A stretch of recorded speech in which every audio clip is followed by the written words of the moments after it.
Hi, Mr. Ko here, and today's topic is different from what I normally cover using this format. I'm normally teaching a lesson, but I'm going to talk to you more about the flipped classroom. So our topic for today is what is a flipped classroom, and our goal for today is to help you kind of answer any type of questions that you might have about or concerns about our flipped classroom format that we have in my classroom. So our agenda for today is we're going to talk about instruction, homework, classwork, and access and accommodations. Okay? So let's get going.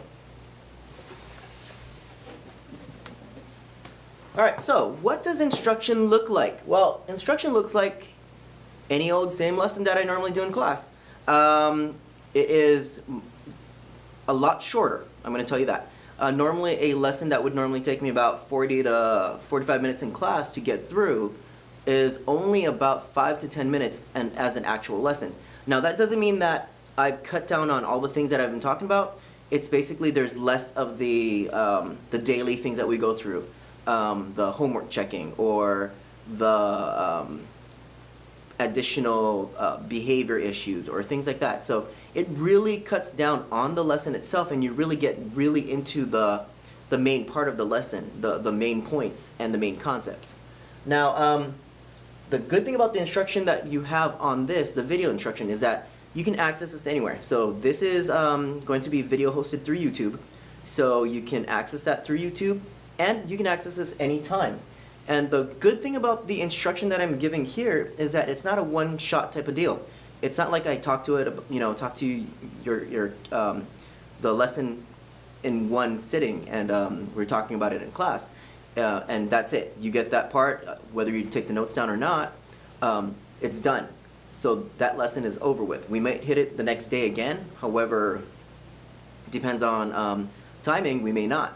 Now with this particular way that we're doing this, it actually helps out a lot because your child can actually go through it at their own pace. They can slow it down, they can fast forward it, they can rewind it, and so it kind of gives them the control of how quickly or how slowly they want to learn that particular concept.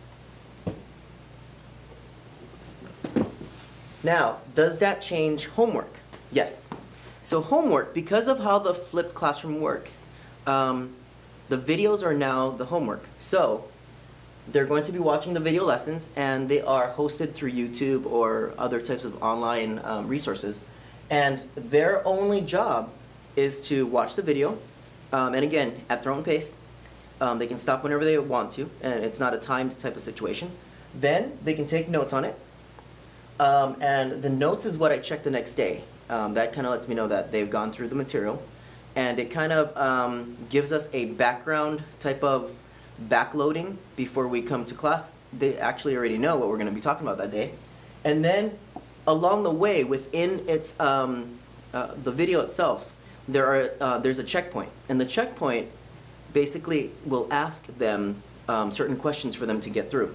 So you might have something that you're talking about and you're trying to teach the lesson, and then there's going to be a question at the end of it that kind of determines if they got the lesson or they didn't. Okay? Now, what does the classwork look like? Well, each child has a packet, and it's a lesson packet that is created specifically for the lesson that we're doing, and it ranges anywhere from 5 pages to 10. And it basically is similar to the homework that I used to give. But instead of having the homework being done at home, they now are doing that in class. And so what we have in class is that we have now 50 some odd minutes to go ahead and go over the homework.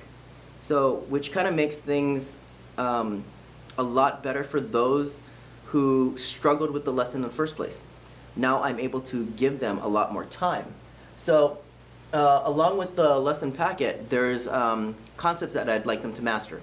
And so at certain points of the time, I'd ask any one of the students to show me if they understand how to do that particular lesson that we went through, and how to do that. And if they can verbally tell it to me, if they can show it to me through work, and I'm just there, then in my eyes, it shows that they've mastered that particular concept. Okay? And then we have other things in class. So let's say they're done with the packets, they're done with showing me some mastery. I will include some extension activities, projects, harder questions or more challenging questions if that's your level that they want to do, or just more practice. Other things that I'm going to include is projects, and then our final thing that we do here is we publish. And if you look on the YouTube channel that I'm going to show you next, is that we have a YouTube channel that the students publish to, and they will publish certain questions that they've mastered, and they'll actually use a video camera or their phones, and they'll film it, and they'll send it to me, and I'll publish it for them. So there's nothing more powerful than just having someone being able to take what they've learned and then teach it to somebody else. And publishing it, it's probably the highest form, just because you have to really check and make sure that you are correct.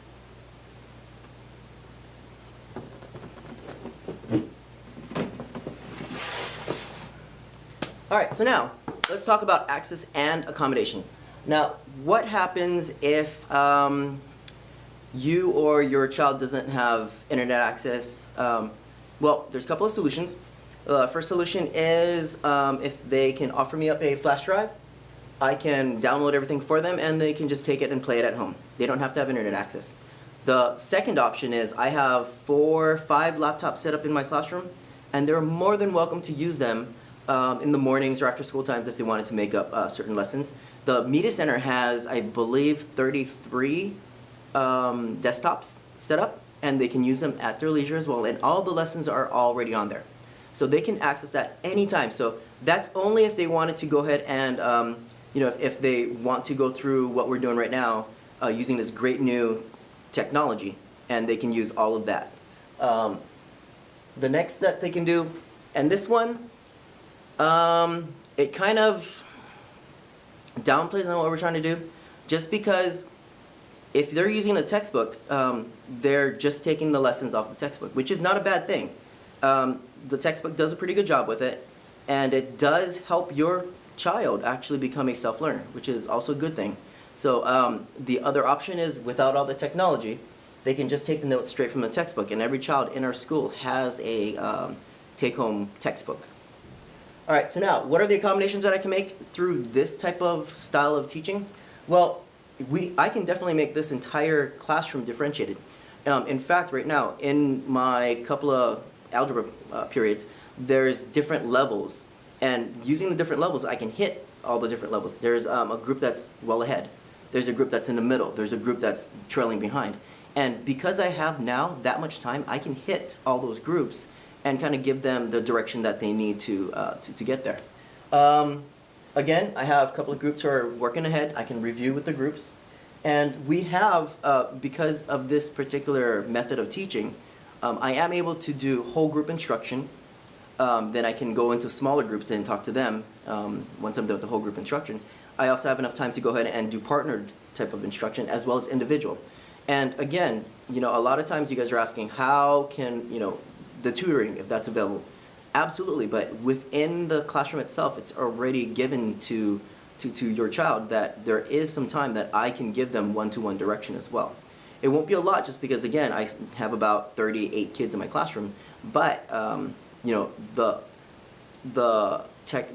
the idea of this entire flipped classroom is that I am able to give more time spent for just the homework itself. All right?